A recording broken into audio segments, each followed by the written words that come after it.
Selamat sore, hari ini saya berada di salah satu spot yang ada di, ini Jakarta Pusat Selatan sih, Ren? Masih selatan. Masih selatan ya, udah termasuk pinggiran. Jakarta Selatan pinggiran ya. Gitu. Jadi hari ini saya bertemu dengan sahabat lama saya yang sudah berkecimpung di dunia F&B itu cukup lama untuk di sini. Perkenalkan, di sini ada Randy dari pihak Fillmore Coffee. Nah, mungkin kalau misalnya orang-orang lama di dunia kopi pasti udah cukup mengenal Randy sama udah cukup mengenal coffee shop si Randy ini sendiri, si Fillmore gitu. Mungkin Ren boleh cerita nggak? Kita mulai aja sih, maksudnya dari story boleh. Lu sekarang tuh kerja seperti apa? Habis itu kayak profesi lu, sebenarnya lu kesibukan sehari-hari itu selama masa new normal ini seperti apa sih, Ren? Boleh. Jadi PSBB kan ini kan kita udah jalan berapa bulan ya? Sekitar 5 bulan lah ya. Pokoknya setahun terakhir tuh gue sebenarnya fokus di project baru kita. Setelah Fillmore itu kita ada buka satu bar resto namanya Ekotel. Oke. Gitu. Jadi kalau nanya kesibukannya apa, setahun terakhir tuh ya benar-benar fokus ngurusin si Ekotel ini. Gitu. Sambil ini kan kebetulan tempatnya masih satu area sama Fillmore kan. Yep. Jadi masih bisa ngurusin bolak-balik ke bawah, tetap kualitas kopi kan kita tetap mesti jaga kan. Gitu. Dan most of the customer yang datang ke Fillmore itu kan ya tahu sendiri kayak gue kenal sama lu kan dulu kita kenal kan dari pas gue ngebar di bawah kan. Benar banget. Jadi kita tetap jaga maintain relationship-nya sambil ya gitu kita coba cari apa yang terbaik nih buat si Ekotel ini. Terus during PSBB ini ya gini lah, sempet stres, sempet gabut, sempet kayak orang gila gara-gara yang namanya kita bisnis kan tutup kan. Benar. Tetap backbone-nya tetap di Fillmore, Ekotel ya kita perbaikin apa yang kita bisa perbaikin buat reopening lagi gitu, which is next month tanggal 10. Cool. Gitu. Nah, kalau gue boleh tahu Ren, maksudnya dari project-projectan yang lu sedang jalanin ya, bisa sampai kepada Ekotel nih, lu boleh cerita sedikit gak sih tentang gimana sih awal lu bisa mulai terjun ke dunia F&B seperti sekarang? Kayak misalnya lu bisa buka Fillmore, dan gue boleh tahu tuh kayak sejak tahun berapa nih Fillmore tuh mulai di set up gitu? Siap. Jadi ceritanya sebenarnya panjang ya kalau misalnya gue ceritain detail. Jadi awalnya gini, gue balik dari Amrik tuh kuliah 2013. 2013 dengan belagunya anak yang baru balik dari Amrik lah, semua anak yang dari Amrik ya hedonismenya gitu-gitu. Kita kebetulan gue punya teman baik dulu di 2000 dari Amrik balik, keluarganya tuh ada main perusahaan masuk ke industri spare part lah. Akhirnya gue diajak joinan buka di Jawa Tengah. Awalnya itu dari situ 2014 gue inget banget kita buka, dan 2015 kita bangkrut. Gitu. Cerita awal itu dari situ 2014-2015 bangkrut karena marketnya emang kita dulu ya mungkin kita masih arogan, dari sisi guanya juga mentalnya bener-bener belum siap, masih banyak banget kekurangannya, dan yang paling ngepukul banget tuh market Jawa Tengah itu ternyata beda banget dari market yang kita bayangin. Satu, by that time pas kita bangkrut itu gue sama bini gue yang sekarang nih, nggak ada yang lain sih, bini gue yang sekarang ini dia tuh kita udah ngomongin merit. 2016 kita merit. Wah itu perjalanan 2015 tuh buat gue tuh salah satu tahun terberat hidup lah. Gitu. Itu beneran yang bikin gue jadi orang sekarang sih. 2015 itu tuh bener dari bangkrut, dan gue sempet dituduh ada tuduhan korupsi di perusahaan, which is perusahaannya aja nggak even making money. Itu gue kelarin sendiri, dan momen itu juga gue tahu gue nih bakal meritin orang nih gitu. Di mana gue punya prinsip ya nggak bisa lah kita merit masih sama bonyok gitu. Soalnya bonyok gue juga gue tahu kepribadiannya itu kita ngomong lah fair. Kita bukan dari background orang yang mungkin sampai nggak ada atau gimana gitu. Tapi cara mereka ngedidik gue tuh ya keras banget. Bokap gue tuh nggak ada yang namanya Dia benci banget mall. Oke. Dia benci banget mall. Dari situ aja udah kebayang orang kayak gimana. Jadi ya lu kecimpung di bisnis ya lu mesti bisa kelarin gitu prinsipnya. 2015 gue bener-bener ya down banget lah tahun itu. Akhirnya dari 2015 udah wah gimana nih, udah mau ngomongin merit, udah DP tempat, udah ini. Maksudnya priority gue lebih ini ya. Ada orang yang mungkin yang penting wedding tuh mewah. Tapi kalau gue tuh kalau wedding mewah tapi lu nggak punya kerjaan tuh malu-maluin. Mentalitas gue di situ. Okay. Terus kebetulan emang ini kalau kalian tahu Fillmore kan emang ini lokasinya ada di dalam residence house itu kan. Dalam gang lah, coffee shop dalam gang nih, gang kecil.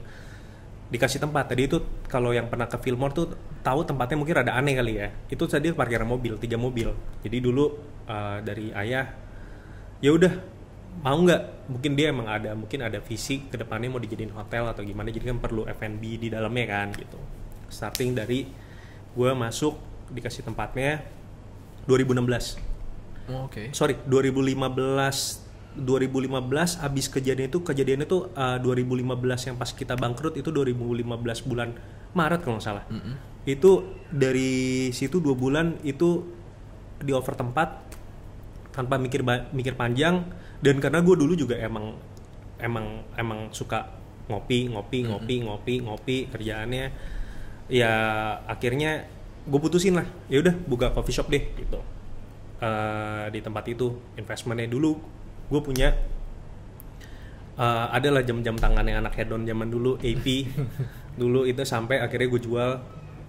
Soalnya ya gue ngerasa ya itu baik lagi, gaya-gayaan tuh udah bukan zamannya lagi lah ya waktu itu ya, udah sadar zamannya. Akhirnya itu yang jadi mesin Strada. Kalau yang pernah ke Fillmore tuh mesin gue kan itu doang, Strada kan. Itu awalnya tuh AP, dari AP berubah jadi Strada gitu. Dari AP berubah jadi Strada.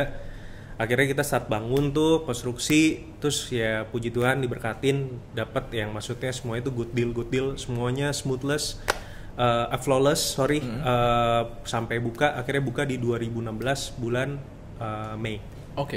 Di Mei kita buka, itu starting, dan waktu itu posisinya pokoknya 2,5 tahun dari Fillmore buka itu, kalau semua orang yang pernah ke Fillmore pasti ngeliat gue di bar. Benar awalnya itu. Gue tuh jam 8 udah di sini, jadi jam 7:30 kita udah kalibrasi and stuff sampai ya tutup. Jadi gue dari bangun itu jam 6, pulang ke rumah lagi tuh jam 11 malam. Every day kayak gitu. Soalnya merit ya baik lagi, kita juga ada kebutuhan kan. Gue nggak mau sih ngerasain gagal lagi. Dari situ gue tahu rasanya gagal, dan rasanya maksudnya ketika lu gagal tuh orang bisa ngejudge lu anything gitu. Gue nggak mau, jadi at least gue tahu capek gitu. Dulu gue nggak pernah kepikiran sedetik pun gue bakal kerja dari pagi sampai malam, forget it lah. Mentalnya dulu masih mental anak-anak lah ya. Dari Fillmore tuh sadar banget.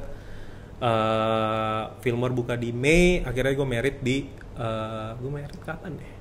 November kayak. Gue lupa di November gitu. Gitu. Nice banget sih. Gitu. Kalau berarti kalau boleh tahu sebelum Fillmore tuh usahanya F&B juga Ren berarti? Bukan. Itu kita masuk di spare part. Kalau lu pernah dengar ball bearing? Itu bentuk kayak partsnya mesin, kayak lu ke pabrik yang ya, industri lah basically. Kita tuh supply gitu-gituan dari Jerman, dari Jepang gitu. Cuman emang bukan jodohnya kali ya gitu. Tapi kalau bisa gue boleh tahu tuh Ren, kayak bisa ketika lu masuk ke ini industri yang kopi ya, Fillmore awal di 2016an ya berarti ya. Itu lu mengalami kesusahan nggak sih? Maksudnya kan lu kayak out of nowhere kan, tiba-tiba kayak gue mau masuk ke dunia ini nih kopi nih gitu kan. Jadi kayak lu belajar tuh gimana? Habis itu lu cara untuk kayak lu tahu passion lu dia ada di sini nih. Itu tuh caranya gimana sih? Kalau passion itu emang kalau gini, kalau buat gue ngejalanin sesuatu tuh pasti yang gue sendiri suka dan gue sendiri bisa enjoy. Satu. Tapi kalau pertanyaan lu emang susah apa enggak, ya itu susah banget. Itu jadi gue pesan mesin itu di 2015, dijanjiin itu datang di 2016, dempet sama kita mau opening lah. Tiba-tiba mesinnya datang early, 4 bulan early. Itu kalau dulu tuh banyak banget, ada lumayan lah ya, ada di luaran tuh suka banyak banget yang ketemu gue tuh nanya gini, lu bukan sih orang yang dulu coffee shop mesin kopinya ditaruh dalam kamar? Oke. Iya, itu gue bilang. Jadi tuh ada dulu tuh kayak sempet heboh gitu, kayak ada orang beli Strada, ditaruh Strada 3 grup, ditaruh dalam kamar gitu. Jadi 4 bulan gue taruh, sebenarnya nggak di kamar sih. Jadi kebetulan keluarga gue tuh juga di rumah Bonjok, kan gue dulu masih tinggal bareng kan. Punya kosan juga di sana, satu kamarnya gue pakai buat lab kopi gitu. Jadi gue bangun pagi tuh langsung mainin deh kutak-atik dari dulu. Gue sempet emang belajar kopi, ambil kelas di Esperto. Tapi jujur gue beneran itu yang namanya ngerasain yang kayak bisa dan tahu. At least ya gue ngomong 80% bisa lah ya. Itu dari 4 bulan itu. Kayak orang gila aja udah main gila aja, kita main cari tahu kok ini rasanya shit banget ya, why gitu. Terus profiling gue nggak dapet itu sampai bener-bener Fillmore buka tuh 2 bulan gue kutak-atik rosternya mungkin lo tahu juga siapa. Pakai dia, stick sama dia, cuman gue kulik sendiri aja, kulik dari situ kita belajar kan, jadi tahu luar dalam gitu. Oh, menarik dari banget. situ sih, jadi belajar sendiri dari mesin yang datang 4 bulan gue taruh kamar kos. Ya itu gue belajar di situ. Oh, sempat ada rumor kayak gitu ya? Iya, dulu baik banget yang datang nanyain gitu. Nah, juga penasaran sih Ren. Jadi kayak dalam perjalanan lu yang pernah jatuh bangun, akhirnya lu bisa punya Fillmore sampai kepada lu punya Egg Hotel yang seperti tempat yang gua visit lah sekarang ini tuh kayak bagi lu tuh sebenarnya arti dari waktu itu seperti apa sih? Yang relate terhadap diri lu sendiri gitu. Iya. Waktu ya. Waktu mungkin persepsi tiap orang beda-beda ya. Kalau buat gue sendiri tuh waktu yang ibaratnya gini, lu ngomongin masalah waktu, banyak orang yang nanya sama gue, lu kalau bisa balikin waktu, lu bakal dulu usaha di Jawa Tengah nggak itu, yang bikin lu bangkrut lah. Lu jadi ribut sama temen lu sendiri, dituduh ini, dituduh itu. Ya dulu mungkin gue bakal ngomong, ya gue nyesel, tapi sekarang nggak. Kita sekarang berdiri, buat gue waktu itu yang bikin kita kayak sekarang. Waktu itu nggak mesti enak. Ada waktu-waktu di mana lu sedih, waktu di mana lu senang, tapi basically time frame itu yang bikin lu tuh ngebentuk lu jadi siapa sih di akhirnya ini nih gitu. Buat gue tuh ya ini perjalanan hidup orang-orang beda-beda. Benar. Tapi ya itu emang lu bisa nentuin hal yang beda di detik itu anytime yang lu mau. Benar. Cuman buat gue ya yang udah lewat lu nggak bisa ngapa-ngapain lagi kan. Tapi itu yang ngebentuk lu gitu. Buat gue waktu lebih ngedescribe lu bakal jadi apa sih? Gitu. Bener. Dan gue ada satu sih hal yang maksudnya gue juga akhirnya tahu lah, maksudnya kayak jujur juga baru tahu gitu. Bisa kayak lu bilang kan memang kalau dari sisi lu keluarga lu bukan yang tipe yang kayak susah amat lah, maksudnya kayak lumayan berada gitu kan. Gimana sih Ren untuk cara lu yang kayak nge-appreciate apa yang lu punya gitu? Karena jujur menurut gue sometimes people tuh kayak selalu gini kan, nge-reflect kayak oh mungkin karena dia orang kaya gitu, atau mungkin karena dia memang berduit maka dia punya kayak sekarang gitu. Nah untuk posisi lu yang ada di sini gitu kan, gimana sih lu jadi seorang individu yang kayak ya walaupun gue punya bisa kayak anything gitu, ataupun gue lumayan berada, tapi lu bisa appreciate hal yang lu punya itu gimana sih? Judgement orang kayak orang berada, orang kaya, orang ini gitu, ya pasti ada ya dan ya. Cuman ya baik lagi. Itu kan sebenarnya buat gue ambil cuman ya oke, ya orang bebas mau ngomongin gue kayak gimana gitu. Judge mereka mungkin cuman ngejudge based on the looks dari barang yang gue pakai di sini, tapi mereka nggak pernah tahu tuh gue dalamnya kayak gimana gitu. Susah-susahnya gue, seneng-senengnya, achievement apa yang gue dapat. Kayak orang lihat Fillmore cuma pas lagi ramenya doang, nggak tahu dulu tuh maksudnya kita kayak gimana sih strugglingnya kita juga sempet kok ancur-ancuran sepi di awal, dari rame banget ngedrop, terus kita bangkitnya tuh kayak gimana sih gitu. Ya kalau nanya masalah dijudge kayak orang persepsinya orang kaya, orang ini ya bebas aja sih buat gue. Cuman balik lagi ya kita yang jalanin, kita yang nentuin waktu kita sendiri. Bener. Itu yang paling penting. Benar. Gue setuju sih. Nah kalau misalnya lu dengan ngelihat setiap orang nih yang sedang menjalani bisnis F&B ya Ren, kalau gue bilang ya kayak gue pengen nih punya coffee shop, misalnya kayak lu kan Fillmore, lu punya Egg Hotel gitu kan, terus kayak gue pengen punya bisnis F&B nih, gue pengen berkecimpung nih gitu kan. Nah sebagai seorang yang kayak udah ngejalanin ini gitu, lu gimana sih kayak lu kasih tips and trick ke mereka kayak lu seharusnya harus hal yang lu perhatikan tuh apa aja gitu, tuh kira-kira gimana Ren? Kalau gue untuk bisnis ya, orang yang nanya sama gue, satu pertanyaan gue di awal, lu partneran apa gimana? 99% orang jawab partneran, partneran, bro. Iya. Ya balik lagi dari situ, detik itu ya gini, gue udah pernah ngerasain namanya partneran.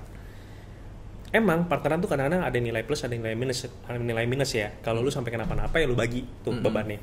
Tapi kalau misalnya pas lu sukses juga, ya lu bagi juga apa yang lu dapat gitu.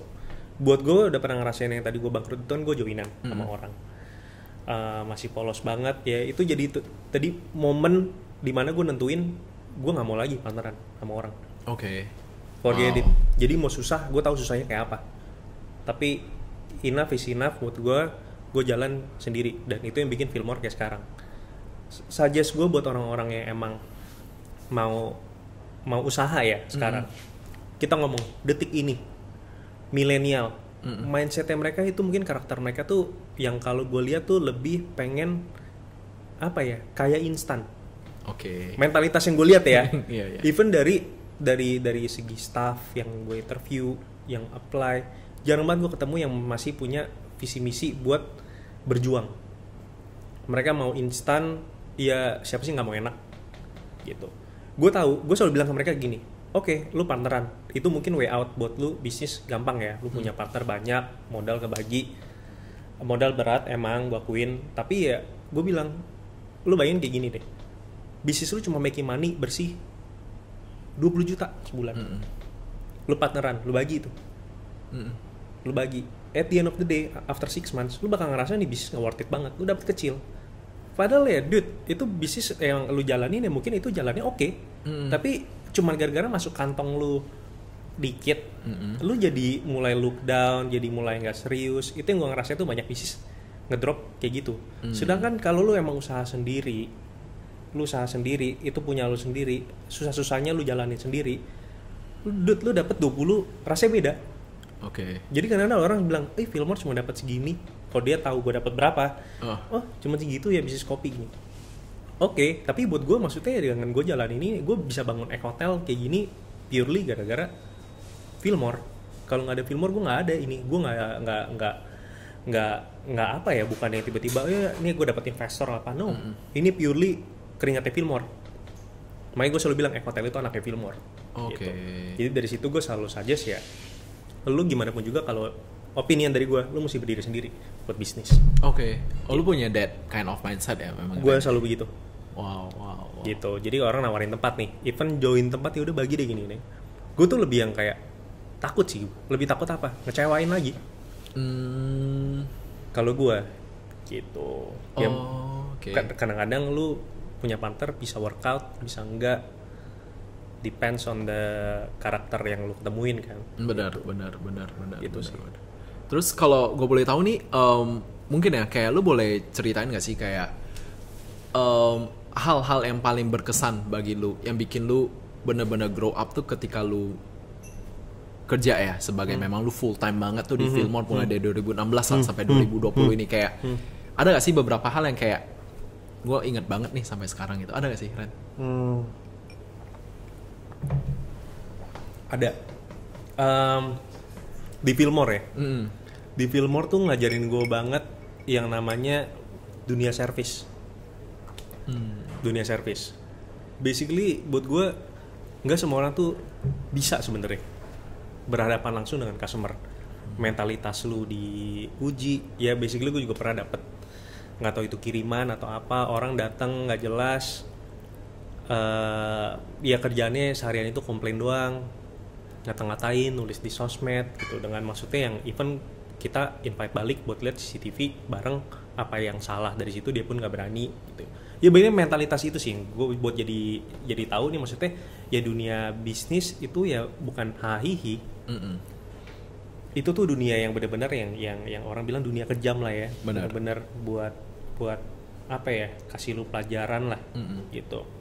Nggak semua orang tuh akan baik sama lu, dan lu gimana pun di saat lu udah serve orang, lu sebagai yang di balik bar, ya lu mesti bisa bawa diri lu buat bikin mereka happy. Tujuan gue cuma satu, Fillmore. Gue selalu bilang kopi enak orang bisa nyolong profile gue, beli beans yang sama, beli strada juga, beli grinder yang sama, grind cc udah deh contek aja deh, mungkin kopi jadi sama. Tapi kenapa gue ngerasa yang beda ya buat gue, yang mungkin bikin biarpun kita di dalam gang at least masih ada yang mau datang gitu. Kita bersyukur banget ya itu. Gue selalu bilang ke semua staff di bar, di kasir yang layanin customer, service number one. Service. Jadi yang gue jualin sebenarnya bukan cuman kopi, tapi experience lu dari detik lu masuk sampai ke dalam tuh lu ngerasain apa sih? Orang mau bikin dekor bagus mas, karena zamannya udah yang lebih keren, lebih ganteng, yang lebih cantik, lebih instagramable banyak gitu. Banget. Kopi enak banyak kok gitu. Ya apa lagi yang kita bedain? Service gitu. Oke. Lebih ke situ sih. Menarik. Oh memang iya. Gue setuju sih kalau setiap kali gue ke Fillmore tuh kayak memang kayak cara mereka nyapa dari pertama kali masuk sampai lu keluar aja tuh benar-benar kayak di maintain banget kan kayak gitu. Nah, gue punya this is the last question juga buat lu Ren. Jadi kayak yang lu udah berkecimpung di dunia F&B sekarang nih kan, selama 4 tahun gini, harapan lu ke depannya bagi dunia ini tuh apa sih untuk F&B itu sendiri ya? Kita let's say gak usah jauh-jauh deh, Jakarta doang gitu. Bagi lu harapan lu sendiri sebagai business owner tuh lu pengen ngelihat in the future F&B itu dipandang seperti apa? F&B ya untuk kedepannya ya. Ini kita hidup di zaman yang menurut gue unik lah ya. Nggak semua orang bisa dapetin pandemi kayak begini. Yang pasti tuh model bisnisnya tuh bakal berubah banget ya ke depannya gitu. Kita udah pernah ngalamin kayak gini dan kita nggak mau lagi kayak begini. Soalnya gue aja tuh stres banget gitu. Model bisnis pasti berubah. Delivery lebih jalan. Dan ini sih yang sebenarnya bikin gue tuh concern juga. Sebelum pandemi pun tren bisnis F&B itu mereka adu harga. Lu ngerasa gitu gak sih? Banget. Kayak es kopi susu marketnya dari yang harganya 18 sampai sekarang bersaing mungkin ada yang 10.000, ada yang ini. Once lu fight based on price bukan quality, itu yang udah menurut gue udah salah banget sih gitu. Lu mau ngadu sampai kapan gitu? Yang ada semua orang mati. Ya gue gak tahu lagi bakal dibawa kemana industri ini gitu. Jadi mindset gue tuh lebih yang kayak ayo bareng kita fight ya, quality dong. Lu bawa to the table apa service lu, produk lu, konsep lu. Kayak gue bawa dari F-Hotel ini sebuah konsep baru yang mungkin emang orang banyak yang masih belum bisa terima ya. Kita chef dari Aussie, aneh lah buat mereka gitu. Tapi at least gue udah pernah nyoba, dan kalau nggak jalan ya kita tinggal switch, kita adapt sama situation, kita adapt sama marketnya gimana gitu. Jadi kalau F&B kedepannya di pandangan gue, kalau misalnya masih mau terus ngadu harga, udah salah banget sih. Kita bakal ketinggalan jauh sama di luar yang inovasinya udah lebih gila. Ibaratnya kan sekarang banyak ngomongin kayak gini. Di luar tuh udah ngomongin ke bulan. Iya. Kalau di sini kan topiknya masih ya tahu sendiri itu aja kan. Benar. Ya itu sih mentalitasnya kita yang menurut gue salah banget gitu. Mau berantem tapi berantemnya ngadu harga. Benar. Itu salah banget. Nice. Gue setuju banget sih. Oke, Ren. Jadi that's the last question from this berdetik. And then thank you udah mengizinkan kita untuk mencoba dulu Egg Hotel ini sebelum buka. Jadi stay tune untuk di upcoming Egg Hotel yang bakal kita juga announce kira-kira tuh tanggal berapa bukanya. And then we'll give some hints lah apa what's going on inside ya. Oke, thank you Ren for your time. Thank you banget, thank you.